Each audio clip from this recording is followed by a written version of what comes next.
اس دوران یکم اور 2 ہجری میں کئی اہم واقعات پیش آئے، ان میں سے کچھ اس طرح ہیں۔ اسی دوران میں قبلے کی تبدیلی کا حکم آیا۔ مکہ مکرمہ سے ہجرت کر کے مدینہ منورہ آنے کے بعد 16 یا 17 ماہ تک مسلمان بیت المقدس کی طرف رخ کر کے نماز پڑھتے رہے۔ اب حکم آیا کہ خانہ کعبہ یعنی مسجد الحرام کی طرف منہ کر کے نماز ادا کی جائے۔ اسی سال میں رمضان المبارک کے روزے رکھنے اور زکوٰۃ ادا کرنے کے احکام نازل ہوئے۔ پھر عیدین کی نماز اور صدقۃ الفطر کا حکم دیا گیا۔ اسی سال میں پہلی عید الفطر اور پہلی عید الاضحیٰ پڑھی گئی۔ اسی سال نبی کریم صلی اللہ علیہ وسلم نے اپنی پیاری بیٹی سیدہ فاطمہ رضی اللہ عنہا کی شادی سیدنا علی رضی اللہ عنہ سے کی۔ سب سے بڑھ کر یہ کہ اسی سال میں مسلمانوں پر حکم الہی سے جہاد فرض کیا گیا اور مسلمانوں کو اپنے دفاع کا حق دیا گیا۔ مکہ معظمہ میں صرف تبلیغ کا حکم تھا، اب اپنے تحفظ میں تلوار اٹھانے کا حکم آ گیا۔ چنانچہ سریوں اور غزوات کا آغاز ہوا۔ جن جنگوں میں آپ نے کسی صحابی کو امیر لشکر بنا کر بھیجا وہ سریہ کہلاتی ہے، اور جن جنگی مارکوں میں آپ خود امیر لشکر ہوئے وہ غزوہ کہلاتے ہیں۔ تاریخ اسلام میں غزوات کی تعداد 21 سے لے کر 27 تک بیان کی جاتی ہے، جبکہ سریوں کی تعداد اس سے کہیں زیادہ ہے۔ اس سال کے دوران کئی غزوات ہوئے، لیکن سب سے مشہور غزوہ بدر ہے۔ نبی کریم صلی اللہ علیہ وسلم جب ہجرت کر کے مدینہ منورہ پہنچے تو ان دنوں مدینے میں ایک نہایت دولت مند اور با اثر شخص عبداللہ بن ابی تھا۔ ہجرت سے پہلے انصار میں اس کا بہت اثر و رسوخ تھا۔ انصار اسے اپنا سردار بنانے والے تھے، بلکہ اس کی تاج پوشی کے لیے ایک تاج بنوا لیا گیا تھا۔ اسی دوران میں آپ صلی اللہ علیہ وسلم ہجرت کر کے مدینہ پہنچے اور انصار کے دونوں قبائل نے آپ کے ہاتھ پر بیعت کر لی، اور میثاق مدینہ کے ذریعے سے یہودیوں نے بھی آپ کی قیادت کو تسلیم کر لیا۔ اس سے عبداللہ بن ابی کی سرداری کے منصوبے دھرے کے دھرے رہ گئے۔ اس بنا پر اس نے آپ کی مخالفت پر کمر باندھ لی۔ ادھر مشرکین مکہ جو اسلام، مسلمانوں اور رسول اللہ صلی اللہ علیہ وسلم کی دشمنی میں جل بھن رہے تھے، انہوں نے عبداللہ بن ابی کو ایک دھمکی آمیز خط تحریر کیا۔ اس خط میں انہوں نے 2 ٹوک الفاظ میں لکھا: آپ لوگوں نے ہمارے صاحب کو پناہ دے رکھی ہے، اس لیے ہم اللہ کی قسم کھا کر کہتے ہیں یا تو آپ لوگ اس سے لڑائی کریں یا اسے نکال دیں، یا پھر ہم اپنی پوری جمعیت کے ساتھ آپ لوگوں پر چڑھائی کر کے آپ کے سارے جنگجوؤں کو قتل کر دیں گے اور آپ کی عورتوں کی حرمت پامال کر دیں گے۔ جب یہ خط عبداللہ بن ابی اور اس کے ساتھیوں کو ملا تو وہ رسول اللہ صلی اللہ علیہ وسلم سے جنگ کے لیے تیار ہو گئے۔ نبی اکرم صلی اللہ علیہ وسلم کو اس کی خبر ہوئی تو آپ ان کے پاس تشریف لے گئے اور فرمایا: قریش کی دھمکی تم لوگوں پر بہت گہرا اثر کر گئی ہے۔ تم خود اپنے آپ کو جتنا نقصان پہنچا دینا چاہتے ہو، قریش تمہیں اس سے زیادہ نقصان نہیں پہنچا سکتے۔ تم اپنے بیٹوں اور بھائیوں سے خود ہی لڑنا چاہتے ہو۔ نبی اکرم صلی اللہ علیہ وسلم کی یہ بات سن کر لوگ بکھر گئے۔ اس وقت تو عبداللہ بن ابی جنگ کے ارادے سے باز آ گیا، کیونکہ اس کے ساتھی ڈھیلے پڑ گئے تھے یا بات ان کی سمجھ میں آ گئی تھی، لیکن حقیقت میں قریش کے ساتھ اس کے تعلقات خفیہ طور پر قائم رہے، کیونکہ مسلمانوں اور مشرکین کے درمیان شر اور فساد کا کوئی موقع وہ ہاتھ سے جانے نہیں دینا چاہتا تھا۔ پھر اس نے اپنے ساتھ یہود کو بھی ملا رکھا تھا تاکہ اس معاملے میں ان سے بھی مدد حاصل کرے، لیکن وہ تو نبی صلی اللہ علیہ وسلم کی حکمت تھی جو رہ رہ کر شر و فساد کی آگ کو بجھا دیتی تھی۔ مسلمانوں کی ہجرت اور مدینے میں ان کی کامیابی سے کفار مکہ بہت تل ملا رہے تھے اور مدینے پر چڑھائی کے بہانے ڈھونڈ رہے تھے۔ رسول اللہ صلی اللہ علیہ وسلم کے بڑھتے ہوئے اقتدار اور اسلام کی اشاعت نے مکہ میں ابو جہل اور ابو سفیان کو سخت بے چین کر دیا تھا۔ یہی کیفیت مدینے میں عبداللہ بن ابی کی تھی۔ اس نے قریش کے حوصلے بڑھائے اور انہیں یقین دہانی کرائی کہ اگر تم نے مدینے پر دھاوا بولا تو یہودی تمہارا ساتھ دیں گے۔ مسلمان جب سے مدینہ آئے تھے خطرات بڑھتے جا رہے تھے اور ان کے سروں پر منڈلا رہے تھے۔ یہی وجہ تھی کہ مسلمانوں نے راتوں کو جاگ جاگ کر مدینے کا پہرا دیا۔ ادھر قریش نے مدینے کو تباہ و برباد کرنے کا ارادہ کر لیا۔ اس غرض کے لیے انہوں نے کئی قبائل کو اپنا ہم نوا بنا لیا۔ چنانچہ جب نبی صلی اللہ علیہ وسلم کو خبر ہوئی تو آپ نے دو تدابیر اختیار کی۔ پہلی یہ کہ قریش کی شامی تجارت بند کر دی جائے تاکہ وہ مجبور ہو کر مدینے پر حملہ آور ہونے کا ارادہ ترک کر دیں۔ دوسرے یہ کہ مدینے کے آس پاس کے قبیلوں سے امن و امان کا معاہدہ کیا جائے تاکہ قریش جنگ مسلط کریں تو انہیں غیر جانبدار رکھا جا سکے۔ جب اللہ تعالیٰ کی طرف سے جہاد اور قتال کی اجازت دی گئی تو رسول اللہ صلی اللہ علیہ وسلم نے کئی ایک سرایہ بھیجے اور غزوات میں حصہ لیا۔ ان کی مختصر تفصیل کچھ یوں ہے۔ اس سلسلے میں پہلا سریہ جو رسول اللہ صلی اللہ علیہ وسلم نے بھیجا وہ سریہ سیف البحر کہلاتا ہے۔ اسے آپ نے رمضان یکم ہجری بمطابق مارچ 623 عیسوی میں بھیجا اور اپنے چچا سیدنا حمزہ بن عبد المطلب رضی اللہ عنہ کو اس سریے کا امیر بنایا اور 30 مہاجرین کو ان کے زیر کمان شام سے آنے والے ایک قریشی قافلے کا پتہ لگانے کے لیے روانہ فرمایا۔ اس قافلے میں 300 آدمی تھے جن میں ابو جہل بھی تھا۔ مسلمان ایس کے اطراف میں ساحل سمندر کے پاس پہنچے تو قافلے کا سامنا ہو گیا اور دونوں فریق جنگ کے لیے صف آرا ہو گئے۔ قریب تھا کہ جنگ ہو جاتی لیکن قبیلہ جوہینہ کے سردار نے بیچ بچاؤ کرا دیا۔ دونوں فریق واپس چلے گئے۔ یہ اسلامی تاریخ کا پہلا سریہ اور پہلا فوجی عمل تھا۔ اس کا جھنڈا سفید تھا اور یہ اسلامی تاریخ کا پہلا جھنڈا تھا۔ اس کے علم بردار سیدنا ابو مرصد کناز بن حسین غنوی رضی اللہ عنہ تھے۔ اس کے بعد پے در پے سریے روانہ کیے گئے۔ چنانچہ شوال یکم ہجری میں سیدنا عبیدہ بن حارث رضی اللہ عنہ کو 60 مہاجرین کے ساتھ بطن رابغ کی وادی میں بھیجا گیا۔ وہاں ابو سفیان سے سامنا ہوا جو 200 آدمیوں کے ساتھ تھا۔ دونوں طرف سے تیر چلے لیکن جنگ نہ ہوئی۔ پھر ذی قعد یکم ہجری میں سیدنا سعد بن ابی وقاص رضی اللہ عنہ کو 20 مہاجرین کے ساتھ خرار کی طرف بھیجا گیا جو کہ جوفا کے قریب ایک مقام ہے، لیکن ان کا کسی سے سامنا نہ ہوا۔ اس کے بعد سفر 2 ہجری میں 70 مہاجرین کے ساتھ رسول اللہ صلی اللہ علیہ وسلم خود نکلے اور ابوا یا ودان تشریف لے گئے۔ مہم کا مقصد قریش کے ایک قافلے کی راہ روکنا تھا لیکن کسی سے سامنا نہ ہوا۔ یہ پہلی مہم تھی جس میں رسول اللہ صلی اللہ علیہ وسلم بذات خود نکلے۔ اس کے بعد ربیع الاول 2 ہجری میں رسول اللہ صلی اللہ علیہ وسلم 200 صحابہ کے ساتھ روانہ ہوئے۔ مقصود قریش کا قافلہ تھا جس میں امیہ بن خلف سمیت قریش کے 100 آدمی اور 2500 اونٹ تھے۔ آپ رضوہ کے اطراف میں مقام بوات تک تشریف لے گئے لیکن کسی سے سامنا نہ ہوا۔ اسی مہینے میں کرز بن جابر فہری نے مشرکین کی ایک مختصر سی فوج کے ساتھ مدینہ کی چراگاہ پر چھاپا مارا اور کچھ مویشی ہانک کر لے گیا۔ رسول اللہ صلی اللہ علیہ وسلم نے 70 صحابہ کے ہمراہ اس کا تعاقب کیا اور بدر کے اطراف میں واقع وادی صفوان تک تشریف لے گئے، لیکن کرز نکل بھاگا۔ اسی واقعے کو بعض لوگ غزوہ بدر اولا بھی کہتے ہیں۔ اس کے بعد آپ جمادی الاولا یا جمادی الاخری 2 ہجری میں 150 یا 200 مہاجرین کے ساتھ ذوالعشیرہ تک تشریف لے گئے۔ مقصود قریش کے ایک قافلے کو روکنا تھا جو ملک شام جا رہا تھا، لیکن آپ کے پہنچنے سے پہلے وہ جا چکا تھا۔ اس سفر میں آپ نے بنو مدلج اور ان کے حلیف بنو زمرہ سے جنگ نہ کرنے کا معاہدہ کیا۔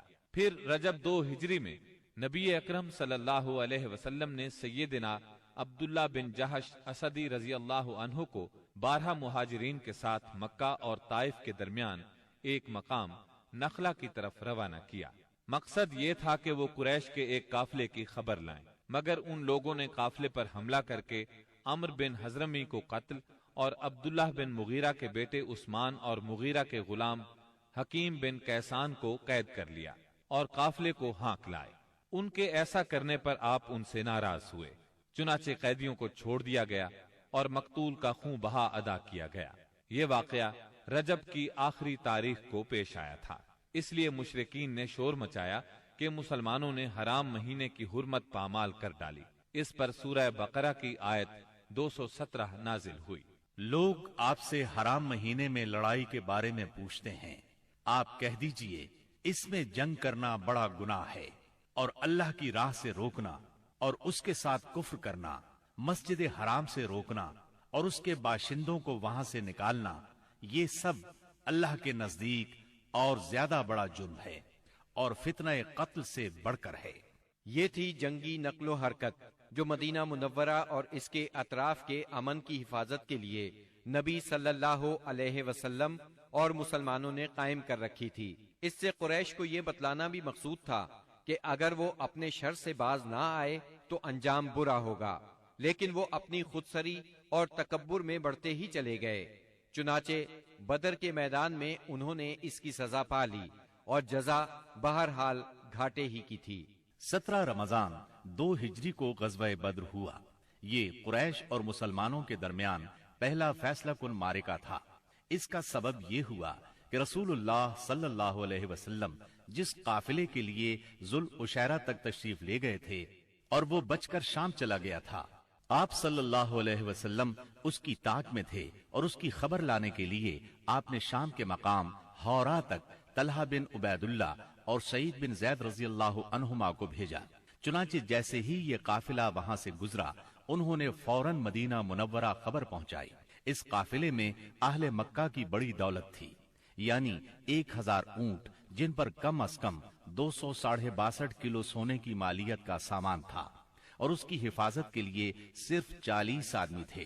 خبر ملتے ہی رسول اللہ صلی اللہ علیہ وسلم نے صحابہ کرام رضی اللہ عنہم کو نکلنے کی دعوت دی، تاہم نکلنا ضروری نہیں قرار دیا۔ چنانچہ اس دعوت پر 313، 314 یا 317 صحابہ نے لبیک کہا۔ ان میں 82 یا 83 یا پھر 86 مہاجرین تھے اور بقیہ انصار، اور پھر انصار میں سے 61 قبیلہ اوس سے تھے اور 170 قبیلہ خزرج سے تھے۔ انہوں نے مکمل تیاری بھی نہیں کی تھی۔ سواری میں صرف 2 گھوڑے، ایک سیدنا زبیر بن عوام اور دوسرا سیدنا مقداد بن اسود کندی کے پاس تھا، اور 70 اونٹ تھے۔ 8 یا 12 رمضان المبارک 2 ہجری کو یہ مختصر فوج لے کر رسول اللہ صلی اللہ علیہ وسلم مدینہ منورہ سے نکلے تو بدر منزل مقصود تھی۔ یہ مدینہ منورہ کے جنوب مغرب میں 155 کلومیٹر کے فاصلے پر واقع ہے۔ اسے ہر طرف سے بلند پہاڑوں نے گھیر رکھا ہے، زیادہ حصہ ریتلا ہے۔ ساحل سمندر یہاں سے قریباً 10 میل کے فاصلے پر ہے۔ یہاں پانی کا ایک چشمہ ہے اور ارد گرد باغات موجود ہیں۔ اس قافلے کے سالار ابو سفیان تھے، جو بہت ہوشیار اور چوکنے آدمی تھے۔ ہر آنے جانے والے سے مسلمانوں کی نقل و حرکت کے بارے میں معلوم کرتے رہتے تھے۔ ابھی وہ بدر سے کافی دور تھے کہ انہیں مسلمانوں کے نکلنے کا علم ہو گیا۔ چنانچہ انہوں نے فوراً قافلے کا رخ مغرب کی طرف پھیر کر ساحل کا راستہ پکڑ لیا اور بدر کا راستہ مکمل طور پر چھوڑ دیا۔ ساتھ ہی زمزم بن عمر غفاری کو اجرت دے کر مکہ بھیجا کہ جس قدر جلد ممکن ہو انہیں مسلمانوں کے نکلنے کی اطلاع دے دیں۔ اس نے خبر پہنچائی تو اہل مکہ نہایت تیزی سے تیار ہوئے اور سب کے سب نکلے۔ ابو لہب کے سوا بڑوں میں سے کوئی پیچھے نہ رہا۔ آس پاس کے قبائل کے لوگ بھی ساتھ لے لیے۔ جب یہ لشکر مقام جحفہ پر پہنچا تو ابو سفیان کا پیغام ملا۔ اس میں اس نے اپنے بچ نکلنے کی اطلاع دی تھی اور یہ مطالبہ کیا تھا کہ مکہ واپس پلٹ جائیں۔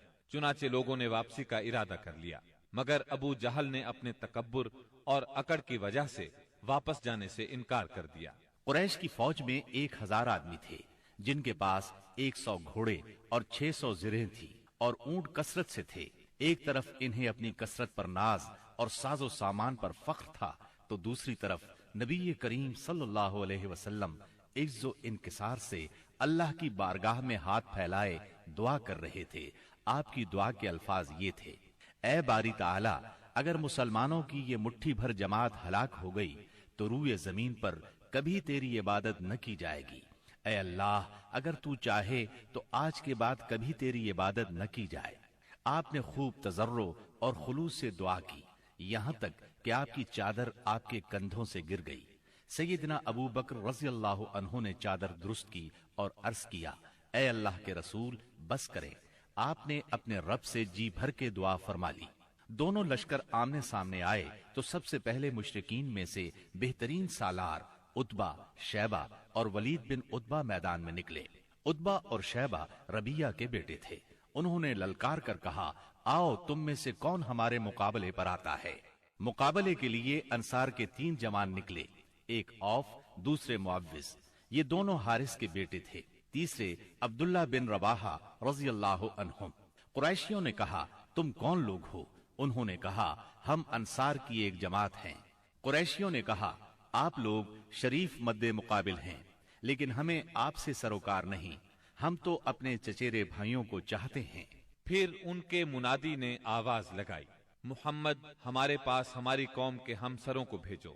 رسول اللہ صلی اللہ علیہ وسلم نے فرمایا، عبیدہ بن حارث اٹھو، حمزہ اٹھو، علی اٹھو۔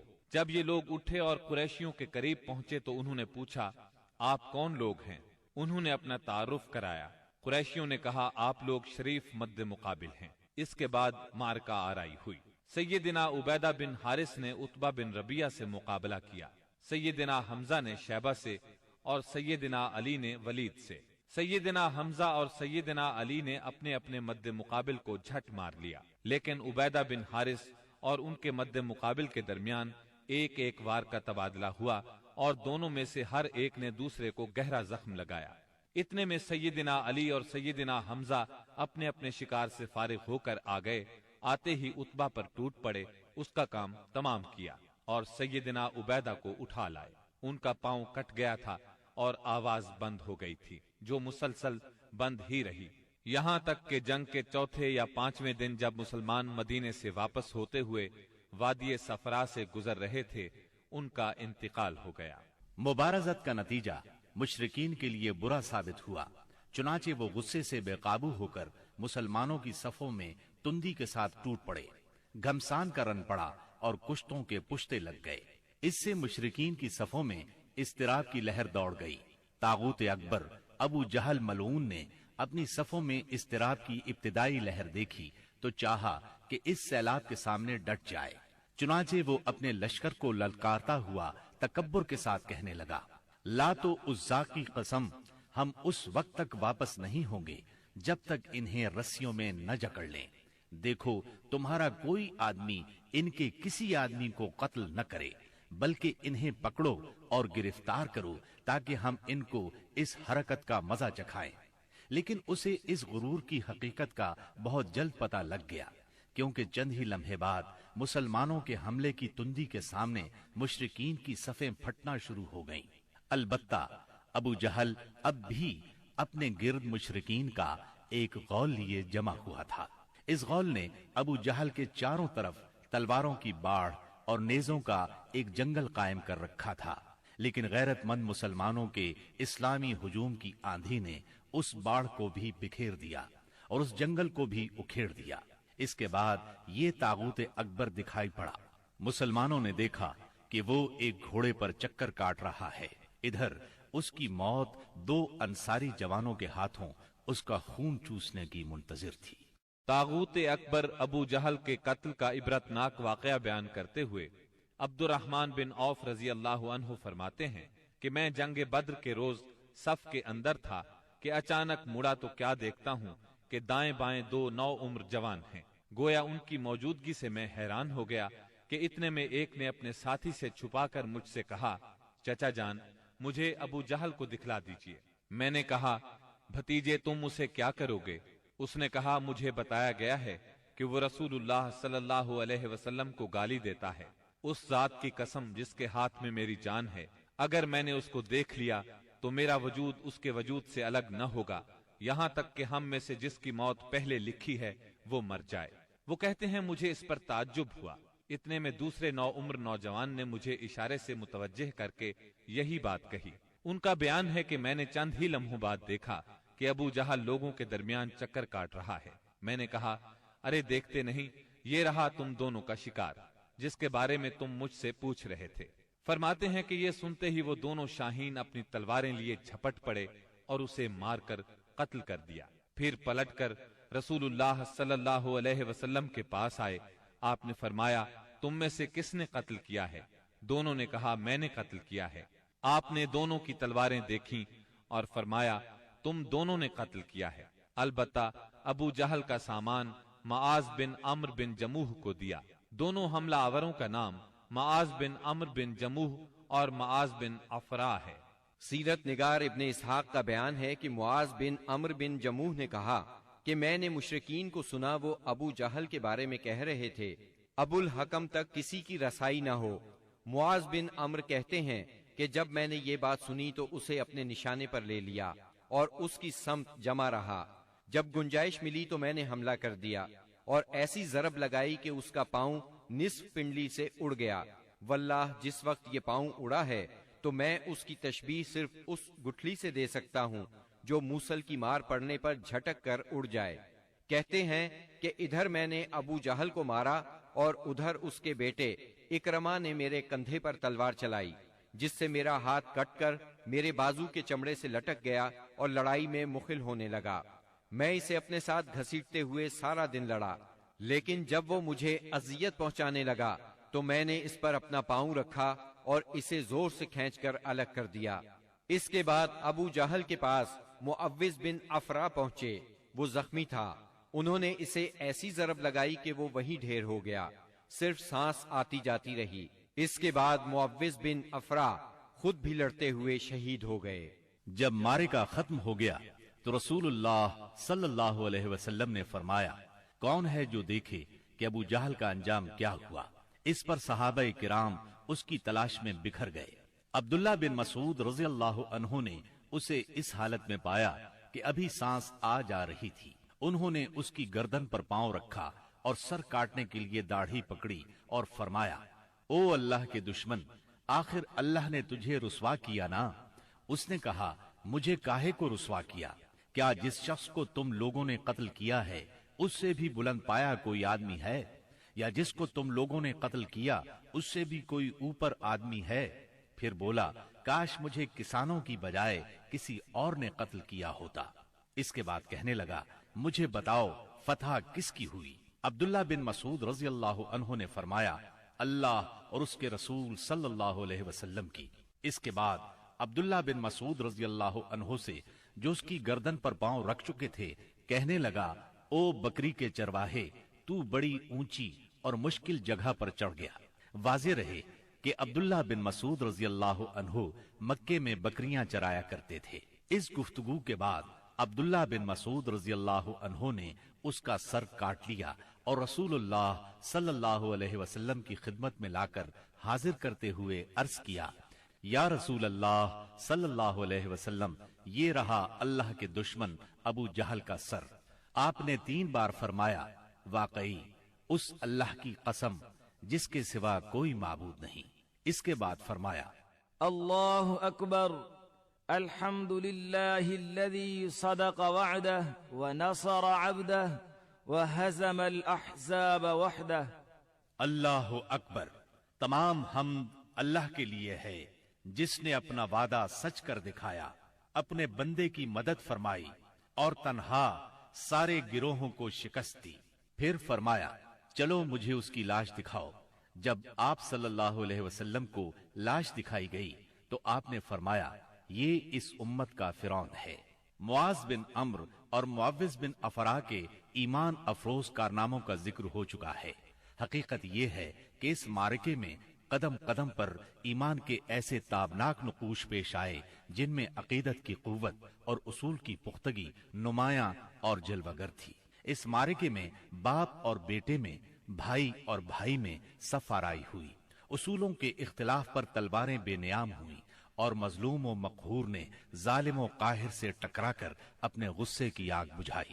ابن عباس رضی اللہ عنہ سے روایت ہے کہ نبی صلی اللہ علیہ وسلم نے صحابہ کرام سے فرمایا مجھے معلوم ہے کہ بنو ہاشم وغیرہ کے کچھ لوگ زبردستی میدان جنگ میں لائے گئے ہیں، انہیں ہماری جنگ سے کوئی سروکار نہیں ہے، لہٰذا بنو ہاشم کا کوئی آدمی کسی کی زد میں آ جائے تو وہ قتل نہ کرے، اور ابو البختری بن ہشام کسی کی زد میں آ جائے تو وہ اسے قتل نہ کرے، اور عباس بن عبد المطلب کسی کی زد میں آ جائے تو وہ بھی انہیں قتل نہ کرے، کیونکہ وہ بالجبر لائے گئے ہیں۔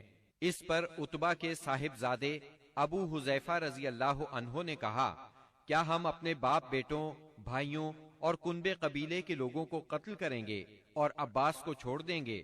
اللہ کی قسم، اگر اس سے میری مٹ بھیڑ ہو گئی تو میں اسے تلوار کی لگام پہنا دوں گا۔ یہ خبر رسول اللہ صلی اللہ علیہ وسلم کو پہنچی تو آپ نے عمر بن خطاب رضی اللہ عنہ سے فرمایا، کیا رسول اللہ صلی اللہ علیہ وسلم کے چچا کے چہرے پر تلوار ماری جائے گی؟ عمر رضی اللہ عنہ نے کہا، یا رسول اللہ، مجھے چھوڑیے، میں تلوار سے اس شخص کی گردن اڑا دوں، کیونکہ اللہ کی قسم یہ شخص منافق ہو گیا ہے۔ بعد میں ابو حذیفہ رضی اللہ عنہ کہا کرتے تھے، اس دن میں نے جو بات کہہ دی تھی اس کی وجہ سے مجھے برابر خوف لگا رہتا ہے، صرف یہی صورت ہے کہ میری شہادت اس کا کفارہ بن جائے۔ اور بالآخر وہ یمامہ کی جنگ میں شہید ہو ہی گئے۔ ابو البختری کو قتل کرنے سے اس لیے منع کیا گیا تھا کہ مکے میں یہ شخص سب سے زیادہ رسول اللہ صلی اللہ علیہ وسلم کی ایذا رسانی سے اپنا ہاتھ روکے ہوئے تھا، آپ کو کسی قسم کی تکلیف نہ پہنچاتا تھا اور نہ اس کی طرف سے کوئی ناگوار بات سننے میں آتی تھی، اور یہ ان لوگوں میں سے تھا جنہوں نے بنی ہاشم اور بنی مطلب کے بائیکاٹ کا صحیفہ چاک کیا تھا۔ لیکن ان سب کے باوجود ابو البختری کو قتل کر دیا گیا۔ ہوا یہ کہ مجزر بن زیاد سے اس کی مد بھیڑ ہو گئی، اس کے ساتھ اس کا ایک اور ساتھی بھی تھا، دونوں ساتھ ساتھ لڑ رہے تھے۔ مجزر نے کہا، ابو البختری، رسول اللہ صلی اللہ علیہ وسلم نے ہمیں آپ کو قتل کرنے سے منع کیا ہے۔ اس نے کہا، اور میرا ساتھی؟ مجزر نے کہا، نہیں واللہ ہم آپ کے ساتھی کو نہیں چھوڑ سکتے۔ اس نے کہا، اللہ کی قسم، تب میں اور وہ دونوں مریں گے۔ اس کے بعد دونوں نے لڑائی شروع کر دی، مجزر نے مجبوراً اسے بھی قتل کر دیا۔ مکے کے اندر جاہلیت کے زمانے سے عبد الرحمن بن عوف رضی اللہ عنہ اور امیہ بن خلف میں باہم دوستی تھی۔ جنگ بدر کے روز امیہ اپنے لڑکے علی کا ہاتھ پکڑے کھڑا تھا کہ اتنے میں ادھر سے عبد الرحمن بن عوف کا گزر ہوا۔ وہ دشمن سے کچھ زرہیں چھین کر لادے لیے جا رہے تھے۔ امیہ نے انہیں دیکھ کر کہا، کیا تمہیں میری ضرورت ہے؟ میں تمہاری ان زرہوں سے بہتر ہوں۔ آج جیسا منظر تو میں نے دیکھا ہی نہیں۔ کیا تمہیں دودھ کی حاجت نہیں؟ مطلب یہ تھا کہ جو مجھے قید کرے گا میں اسے فدیے میں خوب ددھیل اونٹنیاں دوں گا۔ یہ سن کر عبد الرحمن بن عوف رضی اللہ عنہ نے زرہیں پھینک دی اور دونوں کو گرفتار کر کے آگے بڑھے۔ عبد الرحمن بن عوف رضی اللہ عنہ کہتے ہیں کہ میں امیہ اور اس کے بیٹے کے درمیان چل رہا تھا کہ امیہ نے پوچھا، آپ لوگوں میں کون سا آدمی تھا جو اپنے سینے پر شتر مرغ کا پر لگائے ہوئے تھا؟ میں نے کہا، وہ حمزہ بن عبد المطلب رضی اللہ عنہ تھے۔ امیہ نے کہا، یہی شخص ہے جس نے ہمارے اندر تباہی مچا رکھی تھی۔ سیدنا عبد الرحمن رضی اللہ عنہ کہتے ہیں کہ واللہ میں ان دونوں کو لیے جا رہا تھا کہ اچانک بلال رضی اللہ عنہ نے امیہ کو میرے ساتھ دیکھ لیا تو انہوں نے کہا، او ہو کفار کا سرغنہ امیہ بن خلف، اب یا تو میں بچوں گا یا یہ بچے گا۔ میں نے کہا، اے بلال رضی اللہ عنہ، یہ میرا قیدی ہے۔ انہوں نے کہا، اب یا تو میں رہوں گا یا یہ رہے گا۔ پھر نہایت بلند آواز سے پکارا، اے اللہ کے مددگارو، یہ رہا کفار کا سرغنہ امیہ بن خلف، اب یا تو میں رہوں گا یا یہ رہے گا۔ عبد الرحمن بن عوف رضی اللہ عنہ کہتے ہیں کہ اتنے میں لوگوں نے ہمیں گھیرے میں لے لیا۔ میں ان کا بچاؤ کر رہا تھا مگر ایک آدمی نے تلوار سے اس کے بیٹے کے پاؤں پر ضرب لگائی اور وہ وہیں گر گیا۔ ادھر امیہ نے اتنے زور سے چیخ ماری کہ میں نے ویسی چیخ کبھی سنی ہی نہ تھی۔ میں نے کہا، نکل بھاگو، مگر آج بھاگنے کی گنجائش نہیں، اللہ کی قسم میں تمہارے کچھ کام نہیں آ سکتا۔ عبد الرحمن رضی اللہ عنہ فرماتے ہیں کہ لوگوں نے اپنی تلواروں سے ان دونوں کو کاٹ کر ان کا کام تمام کر دیا۔ اس کے بعد عبد الرحمن بن عوف رضی اللہ عنہ کہا کرتے تھے، اللہ بلال رضی اللہ عنہ پر رحم کرے، میری زرہیں بھی گئیں اور میرے قیدی کے بارے میں مجھے تڑپا بھی دیا۔ سیدنا عمر بن خطاب رضی اللہ عنہ نے اپنے ماموں عاص بن ہشام بن مغیرہ کو قتل کیا۔ سیدنا ابو بکر صدیق رضی اللہ عنہ نے اپنے بیٹے عبد الرحمن کو، جو اس وقت مشرکین کے ہمراہ تھے، پکار کر کہا، او خبیث، میرا مال کہاں ہے؟ عبد الرحمن نے جواب میں ایک شعر کہا جس کا ترجمہ یوں ہے: ہتھیار، تیز رو گھوڑے اور اس تلوار کے سوا کچھ باقی نہیں جو بڑھاپے کی گمراہی کا خاتمہ کرتی ہے۔ جس وقت مسلمانوں نے مشرکین کی گرفتاری شروع کی، رسول اللہ صلی اللہ علیہ وسلم چھپر میں تشریف فرما تھے اور سعد بن معاذ رضی اللہ عنہ تلوار حمائل کیے دروازے پر پہرا دے رہے تھے۔ رسول اللہ صلی اللہ علیہ وسلم نے دیکھا کہ سعد رضی اللہ عنہ کے چہرے پر لوگوں کی اس حرکت کا ناگوار اثر پڑ رہا ہے۔ آپ نے فرمایا: اے سعد، ایسا محسوس ہوتا ہے کہ تم کو مسلمانوں کا یہ کام ناگوار ہے۔ انہوں نے کہا: جی ہاں اے اللہ کے رسول، یہ اہل شرک کے ساتھ پہلا معرکہ ہے جس کا موقع اللہ نے ہمیں فراہم کیا۔ اہل شرک کو باقی چھوڑنے کی بجائے مجھے یہ بات زیادہ پسند ہے کہ انہیں خوب قتل کیا جائے، چل دیا جائے۔ اس جنگ میں عکاشہ بن محسن اسدی رضی اللہ عنہ کی تلوار ٹوٹ گئی۔ وہ رسول اللہ صلی اللہ علیہ وسلم کی خدمت میں حاضر ہوئے۔ آپ نے انہیں ایک چھڑی تھما دی اور فرمایا: عکاشہ، اسی سے لڑائی کرو۔ عکاشہ نے اسے رسول اللہ صلی اللہ علیہ وسلم سے لے کر ہلایا تو وہ ایک لمبی، مضبوط اور چمچم کرتی ہوئی سفید تلوار میں تبدیل ہو گئی۔ پھر انہوں نے اسی سے لڑائی کی یہاں تک کہ اللہ نے مسلمانوں کو فتح نصیب فرمائی۔ اس تلوار کا نام اون یعنی مدد رکھا گیا تھا۔ یہ تلوار مستقلاً عکاشہ رضی اللہ عنہ کے پاس رہی اور وہ اسی کو لڑائیوں میں استعمال کرتے رہے، یہاں تک کہ دور صدیقی میں مرتدین کے خلاف جنگ کرتے ہوئے شہید ہو گئے۔ اس وقت بھی یہ تلوار ان کے پاس ہی تھی۔ خاتمہ جنگ کے بعد مصعب بن عمیر ابدری رضی اللہ عنہ اپنے بھائی ابو عزیز عمیر ابدری کے پاس سے گزرے۔ ابو عزیز نے مسلمانوں کے خلاف جنگ لڑی تھی اور اس وقت ایک انصاری صحابی اس کا ہاتھ باندھ رہے تھے۔ مصعب نے اس انصاری سے کہا: اس شخص کے ذریعے اپنے ہاتھ مضبوط کرنا، اس کی ماں بڑی مالدار ہے، وہ غالباً تمہیں اچھا فدیہ دے گی۔ اس پر ابو عزیز نے اپنے بھائی مصعب رضی اللہ عنہ سے کہا: کیا میرے بارے میں تمہاری یہی وصیت ہے؟ مصعب رضی اللہ عنہ نے فرمایا: ہاں، تمہاری بجائے یہ انصاری میرا بھائی ہے۔ جب مشرکین کی لاشوں کو کنویں میں ڈالنے کا حکم دیا گیا اور عتبہ بن ربیعہ کو کنویں کی طرف گھسیٹ کر لے جایا جانے لگا تو رسول اللہ صلی اللہ علیہ وسلم نے اس کے صاحبزادے ابو حذیفہ رضی اللہ عنہ کے چہرے پر نظر ڈالی۔ دیکھا تو غمزدہ تھے، چہرہ بدلا ہوا تھا۔ آپ صلی اللہ علیہ وسلم نے فرمایا: ابو حذیفہ، غالباً اپنے والد کے سلسلے میں تمہارے دل کے اندر کچھ احساسات ہیں۔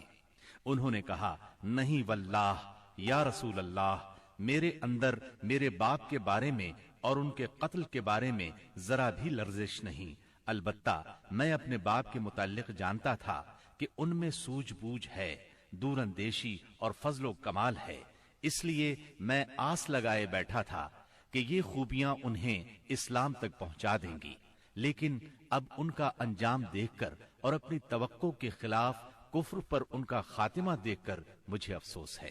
اس پر رسول اللہ صلی اللہ علیہ وسلم نے سیدنا ابو حذیفہ رضی اللہ عنہ کے حق میں دعائے خیر فرمائی اور ان سے بھلی بات کہی۔ آخرکار اسلام نے کفر پر فتح پائی۔ اس غزوہ بدر میں قریش کا سردار ابو جہل بھی مارا گیا۔ یہ وہی ابو جہل تھا جس نے نبی کریم صلی اللہ علیہ وسلم اور مسلمانوں پر ظلم و ستم کے پہاڑ توڑے تھے۔ 70 کافر موت کے گھاٹ اترے، 70 ہی گرفتار ہوئے، باقی دم دبا کر بھاگ نکلے۔ مسلمانوں میں صرف 14 شہید ہوئے، ان میں 6 مہاجر اور 8 انصاری تھے۔ اس جنگ نے اسلام کے دشمنوں کی طاقت کا جنازہ نکال دیا، ان کا بھرم کھل گیا اور ان کا غرور خاک میں مل گیا۔ جب رسول اللہ صلی اللہ علیہ وسلم مدینہ پہنچ چکے تو آپ نے قیدیوں کے بارے میں مشورہ کیا۔ سیدنا ابو بکر نے فدیہ لینے کی رائے دی، جبکہ سیدنا عمر کی رائے یہ تھی کہ انہیں قتل کر دیا جائے۔ انہوں نے فرمایا: میرا قریبی میرے حوالے کریں اور میں اسے قتل کروں۔ عقیل بن ابی طالب سیدنا علی کے حوالے کریں، وہ اس کی گردن کو اڑائیں، یہاں تک کہ اللہ کو معلوم ہو جائے کہ ہمارے دلوں میں مشرکین کے لیے کوئی نرم گوشہ نہیں ہے، اور یہ حضرات مشرکین کے ائمہ اور قائدین ہیں۔ رسول اللہ صلی اللہ علیہ وسلم نے فدیہ لینا طے کیا۔ یہ فدیہ 4000 سے 3000 اور کم از کم 1000 درہم تک تھا، اور ان میں سے جو لکھنا پڑھنا جانتے تھے ان کا فدیہ یہ قرار دیا گیا کہ وہ 10 بچوں کو لکھنا پڑھنا سکھا دیں۔ غزوہ بدر میں قریش کے 70 آدمی مارے گئے، ان میں عتبہ اور ابو جہل جیسے رئیس شامل تھے۔